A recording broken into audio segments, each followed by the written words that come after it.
Begini, saya mau cerita, kalau cerita Timika ini kan satu hal yang, ini cerita panjang Pak Soni.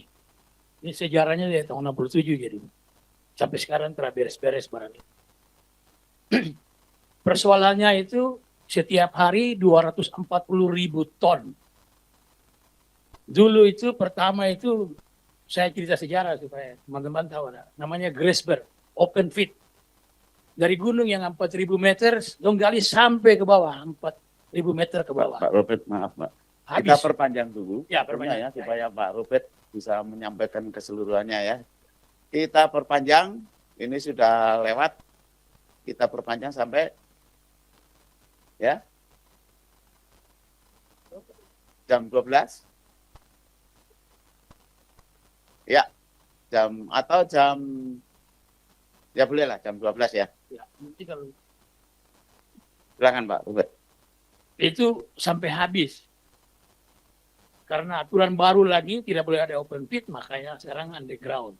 Underground sekarang ini sudah hampir 2.000 meter di bawah tanah. Keluar tanahnya itu 240.000. Bisa kita bayangkan 240.000 tanah itu kan tidak semua diambil untuk dikelola, diambil tembaga dan emasnya itu. Sebagian besar itu dibuang ke sungai. Yang jaraknya hampir 23 kilo, 25 kilo dari gunung sampai ke pantai. Melalui sungai-sungai itu sampai ke laut. Nanti bukitnya jadi di laut itu. Kita Komisi 4 jangan kita keluar dari kewenangan kita dengan mitra kita. Tadi sampaikan Pak Soni, saya setuju. Supaya jangan kita saling menunggu. Kasihan mereka sudah datang 2 kali. Ini tapi Pak John ini wakil ketua komisi sekarang ini, dulu dia di Provinsi Papua, sekarang pindah ke Papua Tengah. Berjuang terus dia untuk datang ke sini supaya kita turun lihat, supaya bisa lihat dengan mata sendiri. Yang hancur di sana di bidang kita adalah mangrove. Nelayan hancur. Nanti kalau Ibu tadi katakan kesehatan itu nanti kita, yang penting kita pergi lihat dulu urus yang kita punya di Komisi 4, baru kita rekomendasikan kepada komisi-komisi yang lain. Tapi kan kita mesti lihat sendiri. Hal ini penting, kita mesti datang lihat supaya kita benar-benar tahu. Dulu di Timika itu terkenal dengan kepiting bakau. Di sini ini paling mahal kepiting bakau, bisa ratusan ribu. Hancur pasti.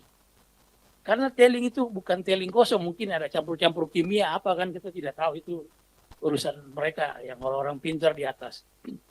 Nah, ini ikan mati, nelayan mau keluar susah. Ini, saya mau sampaikan bahwa saya kan tahu lihat dari marga-marga ini, mereka ini yang memang punya asli punya wilayah itu. Saya apresiasi pada Ade John Gobai ini, walaupun dia dari Paniai, tapi dia tetap berjuang untuk Timika ini, karena dia mewakili masyarakat Papua Tengah. Ini mesti kita jalankan sesuai dengan mitra kita, Pak Pangga, supaya itu yang kita fokuskan. Tadi kan sudah disampaikan ada kehutanan, ada pertanian, masalah sagu, perikanan, KKP, karena masalah pesisir juga. Masyarakat pesisir, mangrove hancur, semua hancur. Ada satu hal yang baik sana selain tadi saya katakan kepiting bakau, ada juga yang namanya itu labi-labi. Mungkin kita banyak yang awam. Tahu labi-labi itu kura-kura yang hidup di bakau-bakau itu sangat mahal. Gitu. Ada di daerah pesisir selatan itu. Tadi disampaikan juga, Kementerian Kelautan Perikanan memberikan izin banyak-banyak tangkap di Laut Arafura sana, di pinggir Timika sana, di pinggir Mimika sampai di Merauke, di Wanam sekarang itu semua. Semua di sana sampai di Fak-Fak apa segala macam, di atas Sorong apa segala macam. Tetapi hasilnya orang Papua tidak melihat. Tidak mungkin mereka nelayan tradisional ini berlawanan dengan nelayan-nelayan datang dari Pulau Jawa ke sana dengan kapal-kapal yang besar itu membawa jaring ke situ. Ini persoalan besar di sana. Padahal aturannya itu hasil tangkap itu harus diturunkan ke daerah terdekat pelabuhan perikanan, baru namanya UPI. Baru bisa diangkut keluar dari daerah tangkap itu. Jadi saya mungkin minta kita dari Komisi 4 karena mereka sini yang kedua kali kita harus turun. Saya katakan kalau kita mau turun, tidak usah ngomong sama Freeport. Karena pengalaman saya sebagai anggota DPR pernah kita juga turun Komisi 4. Karena saya sudah tahu pada waktu pagi-pagi, teman-teman, ayo kita mau berangkat naik heli. Terus bawa kita pergi lihat ini, teling-teling ini. Saya bilang, tidak akan sampai ke Moran. Kalian tidak akan sampai. Terus, saya mau makan di hotel aja. Benar, tidak sampai mereka balik lagi. Udara jelek, cuaca jelek, jadi helikopter tidak bisa terbang. Jadi batal pergi lihat itu teling-teling. Jadi kalau kita mau pergi, mesti kita pergi sendiri. Ini kejadian yang saya alami dengan teman-teman Komisi 4 pada waktu itu. 2009 atau 2000 berapa saya lupa. Ya saya duduk sama dua teman saya, kita di sini aja. Tidak mungkin mereka sampai itu, karena kita mau naik heli. Freeport. Kalau kita mau naik mobil. Tapi nanti kita bisa lihat yang dekat-dekat saja. Bisa juga sama aja. Tapi kalau mau lihat yang jauh itu memang mesti naik heli. Supaya bisa tahu benar. Jadi dari gunung itu Pak, tanah ditirik sampai ke laut, jadi bukit di laut. Ini yang harus kita lihat. Ini persoalan besar di situ. Saya kira yang hadir kita semua ini kita sepakat, kita bentuk tim, kita turun. Kita fokus pada kewenangan Komisi 4 dengan mitranya saya dulu. Apa yang kita temukan di lapangan masalah kesehatan, nanti kita merekomendasikan ke Komisi 9. Masalah tambang, nanti kita rekomendasikan ke Komisi 12. Masalah infrastruktur, nanti kita rekomendasikan kepada Komisi 5. Jadi kita fokus pada Komisi 4 punya kewenangan saja supaya bisa terlaksana dengan cepat. Saya kira itu dari saya. Terima kasih kamu sudah datang. Semoga semangat terus, berjuang terus. Mau minta apa aja boleh, yang satu tidak boleh. Oke? Terima kasih. Terima kasih Kakak Robert. Saya kira itu sudah jadi kesimpulan ya dari rapat yang singkat ini, dari apa yang disampaikan oleh Pak Robert, untuk membentuk tim itu ya Pak Robert ya, dari Komisi 4 dulu bergeraknya, karena kita tidak mungkin mengharapkan pergerakan dari pihak lain. Yang jelas Komisi 4 kita ini bergeraknya ya dari Komisi 4 membentuk tim untuk melakukan peninjauan tentu saja ke lapangan dan nanti bersama-sama untuk menyusun rekomendasinya ke pihak-pihak terkait. Nah, kalau perlu, kalau persoalannya ini memang harus melibatkan komisi lain, ya kita coba untuk membentuk komisi gabungan gitu. Timnya sana siapa, timnya sini siapa, yang kemudian meminta pada pemerintah. Tentu saja pemerintah dalam hal ini banyak pihak, tapi tentu saja ada satu yang kementerian atau pihak yang bertanggung jawab, ya kan? Perkara itu nanti menyangkut LH, menyangkut ESDM, menyangkut kehutanan apa dan lain-lain, tapi menurut saya harus ada leader sektornya gitu ya.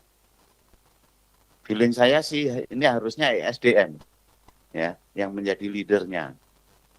Mungkin itu nanti kita juga secara khusus barangkali kita lapor ke Pak Menteri SDM barangkali Pak Robert ya, untuk ini menjadi tanggung jawab sepenuhnya dari Kementerian SDM.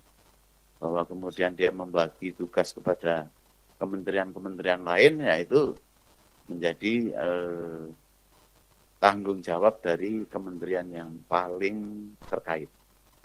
Barangkali itu saja, silakan dari Pak Wakil untuk menyampaikan apa yang sudah kita sampaikan tadi. Terima kasih. Baik, terima kasih banyak Pak Ketua. Saya mau menjawab pertanyaan tadi dari Ibu. Enggak ada. Sudah, nggak apa-apa, Pak.